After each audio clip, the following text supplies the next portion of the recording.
Baca dalam Al-Quran ada orang-orang yang dinas oleh Al-Quran tidak akan bahagia. Satu, la yuflihul kafirun, la yuflihul zalimun, la yuflihus sahirun. Tidak akan bahagia orang-orang yang kafir, tidak akan bahagia orang-orang yang zalim, tidak akan bahagia orang-orang tukang sihir, tukang merubah sejarah. Sihir itu, sahir itu tukang merubah sejarah, meninabobokan pikiran orang untuk tidak sesuai dengan yang sebenarnya, merubah-rubah sejarah Indonesia yang merdeka oleh Insinyur Soekarno, oleh Mbah Hasyim Asy'ari, Mbah Wahab Hasbullah, Bisri Sansuri, ulama-ulama Nusantara, pejuang-pejuang Nusantara, sekarang dirubah. Katanya hari penetapan 17 Agustus 45 oleh Habib. Ini perubahan. Tidak ada dalam sejarah masa lalu. Tidak ada di dalam kemerdekaan kita, di dalam merebut kemerdekaan dari penjajah Jepang, dari penjajah Belanda. Cerita orang-orang Habib-Habib berjuang untuk NKRI teu aya ora ono. Tapi hari ini sejarahnya ditulis seperti itu. Apakah orang-orang Sendang Agung akan membiarkan sejarah leluhurnya di masa lalu dirubah oleh orang-orang zalim, oleh tukang-tukang sihir, menyihir dengan merubah sejarah? Itu lebih kuat daripada melet perempuan. Mana? PW ini ajian peletnya udah dikasih, jangan macam-macam. Melet perempuan itu paling manfaatnya untuk dirinya dan mafsadatnya untuk perempuan yang dipelet itu. Tapi kalau merubah sejarah, memelet sejarah, mensihir sejarah, 7 turunan bahkan sampai kiamat kita akan dijajah oleh yang merubah sejarah kita. Ketika mereka di zaman-zaman membutuhkan tenaga, membutuhkan darah, membutuhkan perjuangan, membutuhkan pasukan, di mana mereka tidak ada yang mengirimkan pasukan. 10 November 1945 yang datang ke Surabaya untuk menyerahkan nyawa adalah orang-orang Madura, orang Surabaya, orang Trenggalek, orang Kebumen, orang Pasuruan dan sekitarnya, orang Gresik, orang Jember. Tidak ada dari orang-orang selain nama-nama Jawa dan nama-nama Islam yang asli dari Jawa yang ikut bertempur. Tapi setelah itu hari ini mereka membuat sejarah bahwa katanya leluhur mereka yang menentukan tanggal 17 Agustus sebagai hari proklamasi. Mereka menulis sejarah bahwa sesungguhnya mereka adalah orang-orang yang di balik layar kemerdekaan Indonesia. Pejuang itu di depan layar, bukan di balik layar. Di balik layar itu kedustaan dan kebohongan. Tidak ada pejuang di balik layar. Pejuang itu harus di depan layar. Seperti Kiai Zainun membuka pondok ini dengan kakaknya Kiai Patah Hasan yang luar biasa, doanya sampai menembus langit tadi, mendoakan kita semua yang hadir. Itu ibu-ibu lagi didoain oleh Kiai Patah Hasan. Semoga ibu-ibu banyak duitnya itu. Ibunya diem aja makan snack, padahal lagi didoain kaya raya. Didoain semoga anaknya jadi kiai, jadi camat, jadi bupati, jadi gubernur, jadi presiden, jadi ketua PBB sekalian. Kenapa? Karena kemuliaan kita sebagai manusia ditentukan oleh Allah, bukan berdasarkan siapa keturunan kita. Dan ini yang sedang dibodohi, sedang disihir oleh mereka, bahwa kemuliaan itu hanya berdasarkan keturunan. Orang yang berketurunan mulia, merekalah yang akan mulia. Orang yang sudah keturunan budak tetap selamanya akan jadi budak sampai hari kiamat. Iya lain ajaran Islam, iki dudu ajarane Islam. Ini ngomong Jawa Sunda karena ada orang Sunda juga tadi. Assalamualaikum, saya dari Pandeglang katanya.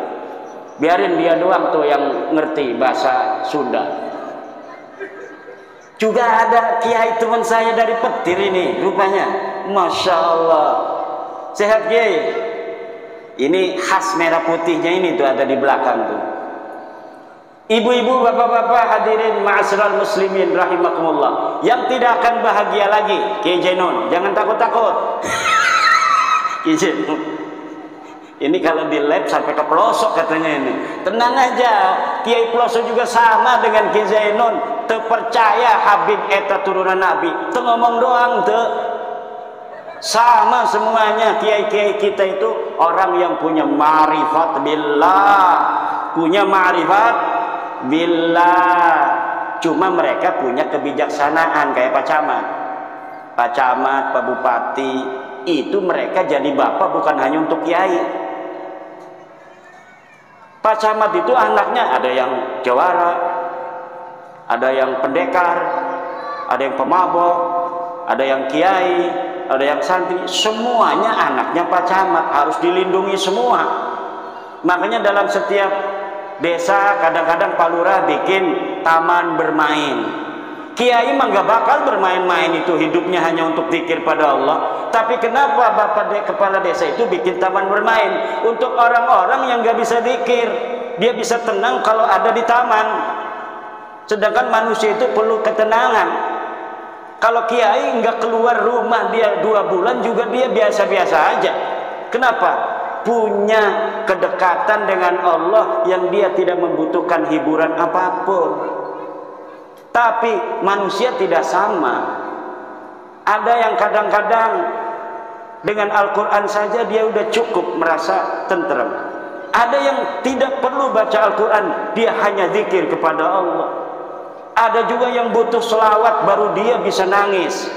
Kalau baca Sallallahu ala Muhammad, baru dia bisa nangis. Kalau yang baca selawat Kiai Fatah Hasan, Allahumma sholli ala sayyidina, dia nggak nangis. Padahal bagi orang yang sudah mencintai Rasulullah, tidak penting suara enak ataukah tidak, ketika disebut nama Muhammad maka dia langsung ada setrum jeplek kepada baginda Nabi besar Muhammad sallallahu ala Muhammad. Ada orang yang butuh musik juga. Dia kalau mendengarin musik-musik yang semangat, dia jadi semangat. Kalau dia tidak mendengarkan musik semangat, dia mewek, dia memble. Itu ada yang begitu. Jadi manusia itu diciptakan oleh Allah bermacam-macam warna. Camat, bupati, presiden, itu yang suka sholat anaknya, yang nggak suka sholat anaknya, yang suka ngerampok juga anaknya, yang harus diberi hak sesuai dengan amalnya. Dia benar harus dihukum, tetapi dimasukin penjara, dikasih makan sama negara. Kalau kata saya mah itu para koruptor masukin penjara nggak usah dikasih makan. Coba lihat 12 hari udah mati apa belum. Tapi nggak begitu sama negara itu, sama presiden, sama bupati. Tetap yang nakal pun, perampok, penjudi, itu tidak akan ada orang kaya raya dengan judi. Raya. Kalau pengen kaya raya, nanam sawit, jual, celengin. Nanam padi, jual, celengin. Nabung 5.000, 5.000, kaya raya nanti. Guru-guru, insya Allah jangan khawatir, dana bosnya tidak akan dikurangi karena efisiensi. Amin ya rabbal alamin. Tenang aja, negara kita kaya raya, Bu. Negara di dunia ini yang paling kaya raya adalah Indonesia. Jangankan pohon, tongkat saja itu ditanam akan jadi pepohonan. Ini negeri kita Indonesia, makanya banyak orang yang pengen ngaku-ngaku ini negeri adalah negeri mereka.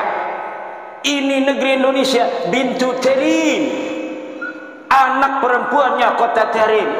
Kota Tarim siapa itu? Kota apa itu? Kalau anaknya kaya raya begini harusnya kaya raya itu Kota Tarim. Kaya apa tidak Kota Tarim? Miskin. Kalian orang bodoh. Yang pintar itu orang pelosok, yang pintar itu orang Riboyo, yang pintar itu Sidogiri, yang pintar itu adalah Syekh Nawawi Tanar Al-Bantani, yang pintar itu santri-santri kita. Mereka hanya punya sahirun, menyihir bahwa kami lebih mulia dari kalian, kami lebih hebat dari kalian. Ilmunya nggak ada. Tapi anehnya masih banyak kita yang bodoh spiritualnya, bodoh emosionalnya. Hanya dengan kata-kata narasi dan diksi begitu kita percaya. Katanya mereka turun Nabi, turunan dari mana? Nabi itu orang Arab, wajah kalian bukan Arab itu. Ngaca dong, kalian Arab apa bukan? Tes DNA-nya aja bukan orang Arab, orang India, orang Kaukasus. Ini apa ini artinya? Artinya mereka bukan turunan Nabi, wajahnya bukan wajah Arab, wajah India. Tes DNA-nya haplogrup G, orang mana itu? Orang Kaukasus, jalur lakinya. Jangankan turunan Nabi Muhammad, turunan Nabi Ibrahim aja kagak. Kalau orang Indonesia ini kemungkinan besar adalah keturunan dari baginda Nabi besar Ibrahim alaihis salam. Ini Bapak kenapa ngentul-ngentul begini? Setuju? Bapak-bapak setuju nggak saya ngomong begini? Ini yang pakai merah putih setuju nggak Kiai?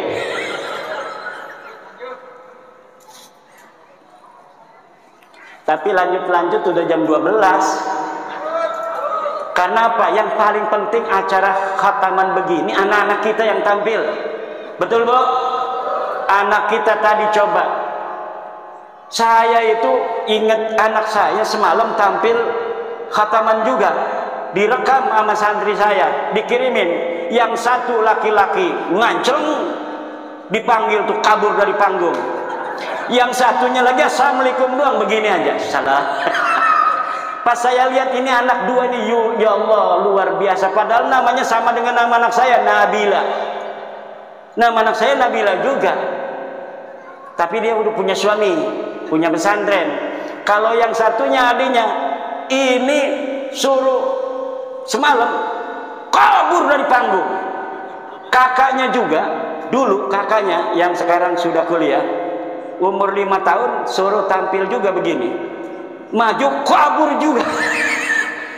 Masya Allah. Nah makanya tadi anak siapa itu yang mau tampil begitu, itu sudah anugerah minallah, fadlun azimun. Mudah-mudahan saja dia nanti sampai besar menjadi harapan ibunya, harapan bapaknya, kebanggaan gurunya, dan akan bermanfaat untuk agama, bangsa, dan negara. Amin. Tapi ibu-ibu kalau punya anak kayak anak saya itu, jangan putus asa. Jangan putus asa, terus saja berdoa. Mudah-mudahan saja anak yang kabur dari panggung itu nanti jadi macan panggung. Kenapa? Karena kalau masih kecil begitu masih banyak kesempatan. Anak saya yang sekarang kuliah itu kecilnya begitu, tapi sekarangnya alhamdulillah matan takrib tamat, fatul qarib tamat, sarah hikam tamat. Sekarang lagi fatul muin baca sendiri. Lah, jadi apa? Apapun yang terjadi dengan anak kita ketika masih kecil, nakal kayak setan, kayak dajjal nakalnya. Tapi itu belum selesai, bapak-bapak. Jangan, kayaknya anak saya ini nggak ada kesempatan, nggak ada harapan. Tidak ada. Semua anak-anak kita berpotensi menjadi anak-anak bermanfaat dan mempunyai kedudukan dalam hidupnya nanti di masa yang akan datang. Semuanya sama. Saya sebagai guru, sebagai pengasuh pesantren, ada anak kelihatan anak kiai, alhamdulillah. Ada anak bapaknya aja tatoan, tapi pengen anaknya jadi kiai katanya, alhamdulillah. Kadang anaknya nurut. Ada lagi yang anaknya memang anak nakal udah memang dikeluarkan dari berbagai macam sekolahan. Katanya di Jakarta sekolah tawuran melulu, minum-minuman. Apakah bisa diterima di sini, Yai? Saya kalau bisa untuk menjadikan anak ini menjadi anak yang soleh, ini pahalanya 7 200 kali lipat daripada anak kiai tadi yang datang kemari kemudian jadi anak saleh. Semakin besar kita itu bekerja, maka semakin besar pahala yang akan kita dapatkan. Semakin susah kita mengajar anak kemudian berhasil, maka pahala yang akan kita jadi, apa yang akan diberikan Allah kepada kita akan semakin besar. Jadi saya tidak pernah berputus asa ngajarin anak, ngajarin santri. Dan ketika ada yang datang kelihatan ditolak di pondok lain, ditolak di pondok ini, ditolak di sekolahan itu karena nakal, kata saya mudah-mudahan aja takdir nurutnya sama saya, maka saya tetap terima. Kecuali udah 3 kali nanti ketika dia ada di pondok, kemudian dia memang sudah tidak bisa lagi untuk diharapkan menurut saya. Kalau menurut Allah kan tetap ada harapan, tetapi kita harus punya peraturan. Kalau sudah 3 kali dia itu melanggar peraturan yang berat, sesudah diberikan surat peringatan kepada anaknya, pada orang tuanya, dikasih informasi tembusan, kita setelah mengatakan bahwa ini mudaratnya anak ini lebih besar, ada di pondok, bisa mempengaruhi anak lain, kita kemudian serahkan kembali ke orang tuanya bahwa kami sudah tidak sanggup lagi untuk mendidik anak bapak. Kenapa? Bukan takut kepada anak ini tidak akan bisa jadi anak yang baik, bukan. Tetapi mendarat kepada yang lainnya itu lebih besar karena dia tinggalnya bersama anak-anak itu. Tapi